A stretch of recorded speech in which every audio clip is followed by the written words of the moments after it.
Hallo, ich bin die Gabi. Ich lebe mit meinem Lebensgefährte jetzt seit circa 2,5 Jahren hier in Paraguay. Wir sind nach Paraguay gekommen. Wir wollten in ein warmes Land auswandern und haben dann diese Videos von Erwin und Silvia Arnau gesehen, vom El Paraíso Verde, was die Gründer daraus gemacht haben, und waren begeistert.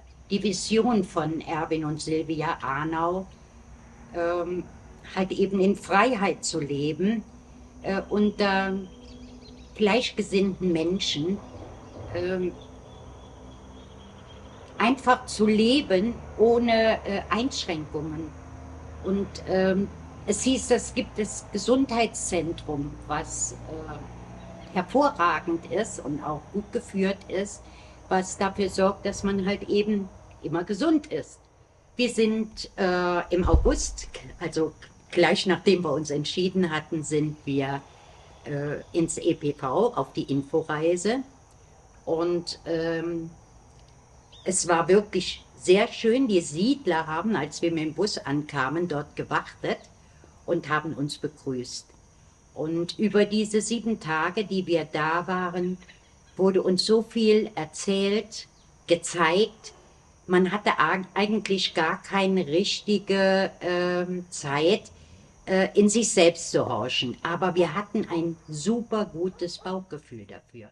Als wir den Flieger sind, war alles furchtbar. Eigentlich, wir haben hinterfragt, ist das wirklich korrekt, dass wir unsere Familie verlassen, für uns ein freies Leben zu ermöglichen. Aber während des Fluges war es schon so, dass nur noch Vorfreude in uns war. Wir haben uns riesig gefreut, diese Menschen wieder zu treffen, die wir vor 2 Monaten kennengelernt haben und schöne Gespräche schon geführt haben. Man konnte sagen, was man wollte, man konnte sich selbst sein, und das hat uns gut gefallen, und darauf freuten wir uns ganz riesig. Die ersten 2 Monate, wo wir da waren, sowohl mein Lebensgefährte Jürgen, so wie ich auch, war bombastisch, so würde ich es ausdrücken. Wir kamen endlich runter, wir haben wieder zu uns gefunden. Super Gespräche im Bambambo geführt, das ist im Café. Das alles zusammen, diese netten Menschen, diese ganze, ja, dieser Zusammenhalt hat uns begeistert. Wir waren glücklich, wir haben wirklich gedacht, wir haben jetzt an unserem Lebensabschnitt, am letzten, das Glück gefunden. Dann kam der Moment, wo sich in uns etwas verändert hat, vom Gefühl her. Und zwar wurden die Gespräche auch mal kritischer, auch manchmal halt eben gegen den Vorstand, aber nicht bösartig oder so. Und trotzdem wurden wir darauf hingewiesen, bitte nicht so laut zu sprechen und am liebsten zu schweigen.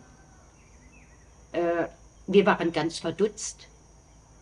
Es war nicht das Schlimme, dass wir darauf hingewiesen wurden, sondern dass ich dann doch nicht meine Meinung sagen darf, dass ich nicht so sein kann, wie ich bin. Das hat uns beide etwas durcheinander gebracht. Das war der erste Moment, wo wir dachten, halt, stopp. Hier muss man kritischer werden, die rosarote Brille absetzen. Dieses Gefühl, was wir da hatten, hat sich dann leider auch bestätigt. Ein guter Freund von uns hat sich kritisch geäußert und wurde zu Erwin und Silvia zitiert. Es waren nicht nur Erwin und Silvia da, wie er vermutet hat, sondern auch einige Siedler, die zur Unterstützung des Vorstandes dabei waren. Die Tonlage, die dann da geherrscht hat, war, ja, ich würde es sagen, nicht freundlich. Kurz danach ist ein Siedler durch die Gemeinschaft gegangen und hat Unterschriften gesammelt, dass dieser Herr der Gemeinschaft, also dass er gehen soll. Diese Sache war für uns beide einfach unfassbar.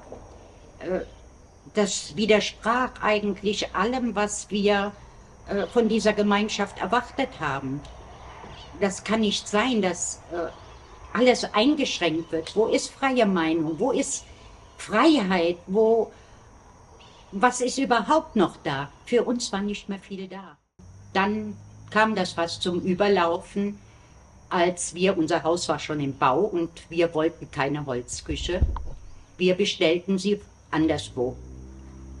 Das hatten wir auch anderen Siedler erzählt. Und dann hieß es, ja, wenn du die Küche woanders kaufst, musst du an die Relio 15% zahlen. Wie kann das sein? Warum soll ich 15% zahlen? Die Küche ist ein Möbelstück, die ist mobil, die kann ich, wenn ich mal weggehen würde, kann ich doch mitnehmen. Wir nahmen uns dann einen Termin bei Erwin und Silvia, um das zu klären, um auf eine Einigung zu kommen. Das Gespräch verlief aber leider ohne Erfolg für uns. Sie haben auf diese 15% bestanden. Es gab keine Möglichkeit und sie sind gar nicht davon abgewichen. 15% sind zu zahlen. Wir waren irgendwie wie vor den Kopf geschlagen, weil das ist für mich Geldmacherei. Warum soll ich ein Möbelstück, was ich nicht über die Relio kaufe, warum soll ich dafür 15% zahlen? Das geht gar nicht. Und mein Partner war auch total entrüstet darüber. Unser Gefühl war, es geht weder um Gerechtigkeit noch um Fairness. Wir waren eigentlich traurig. Nicht nur entrüstet, traurig. Wir wussten, da konnten wir nicht weiterleben. Wir müssen da weg. Diese Geldgier, die ich so deutlich gespürt habe, ist nicht mein Ding. Ich gebe gern was aus, aber nicht für jemand oder für irgendetwas, was nicht gerechtfertigt ist. Wir hatten dann einen Käufer für unser Haus, den wir dann auch Erwin und Silvia vorgestellt haben und darum baten, dass halt eben sie das Haus kaufen kann. Gut, es gab noch ein paar Punkte, die besprochen werden mussten, aber am Endeffekt hat es funktioniert und das Geld von unserem Haus haben wir komplett zurückbekommen. Nachdem wir das Haus verkauft hatten, fiel uns ein Stein vom Herzen und wir konnten eigentlich damit abschließen und in Frieden gehen. Wir haben uns dann das Haus gebaut, wie wir uns vorgestellt haben, wie wir es uns gewünscht haben und sind jetzt glücklich und zufrieden. 2 Themen waren noch offen. Das erste war also unsere Aufenthaltsgenehmigung. Und das zweite war, wir hatten noch einen Restbetrag zu bekommen, der allerdings erst nach 24 Monaten ausgezahlt wird.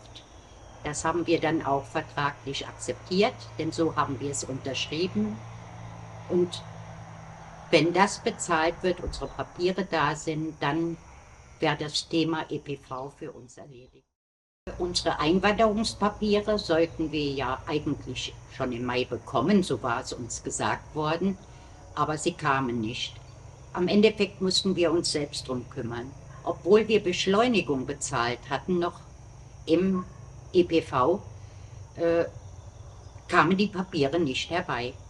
Wir haben uns dann selbst drum gekümmert, natürlich nochmal bezahlt, aber zum guten Schluss hatten wir unsere Einwanderungspapiere, also unsere Cedula. Im September letzten Jahres war die Rückkaufvereinbarung unseres Vorsorgegrundstückes fällig. Aber bis heute, wir haben Ende April 24 und das Geld wird nicht ausgezahlt. Mehrmals haben wir den Vorstand der Firma Relio angeschrieben, also Erwin und Silvia Arnau, auch damals noch Gianluca, der damals noch mit im Vorstand war, aber keiner von ihnen hat uns je geantwortet. Da keine anständige Kommunikation mit dem Vorstand zustande kam, haben wir uns gezwungen gesehen, rechtliche Schritte einzureichen. Mittlerweile wissen wir natürlich von wirklich sehr, sehr vielen Menschen, die genau wie wir auf dieses Geld warten. Nur denen geht's bei manchen ist es noch viel schlimmer. Es gibt Menschen, die müssen wieder arbeiten, obwohl sie schon in Pension sind, nur damit sie wieder ihr Lebensunterhalt bestreiten könnten. Familien mit Kindern wissen nicht, wie es weitergeht. Aber nichts kommt, weder bei ihnen noch bei uns. Es fühlen sich ein paar Siedler berufen, weil sie eine falsche Wahrnehmung haben, gleichfalls eigentlich das Recht verdrehen und die dann im Namen der aller Siedler sprechen, was auf keinen Fall zutrifft, sondern sie sprechen nur für sich und werden dann, ja, mehr wie unverschämt. Sie drohen, sie nötigen, sie beleidigen und ja, was alles sonst noch ist. Sie gehen mit Menschen um, als wäre man, ich sag's jetzt mal extra so, wie ein Stück Dreck. Es geht nur um den Vorstand dieser Firma. Sie schuldet uns Geld und sie muss, genau wie wir, die Verträge einhalten. Das ist das, was wir verlangen und was uns einfach zusteht. Das hat nichts mit Siedler zu tun, sondern es geht nur um diesen Vorstand. Er muss seine Verpflichtungen erfüllen, genau wie wir auch.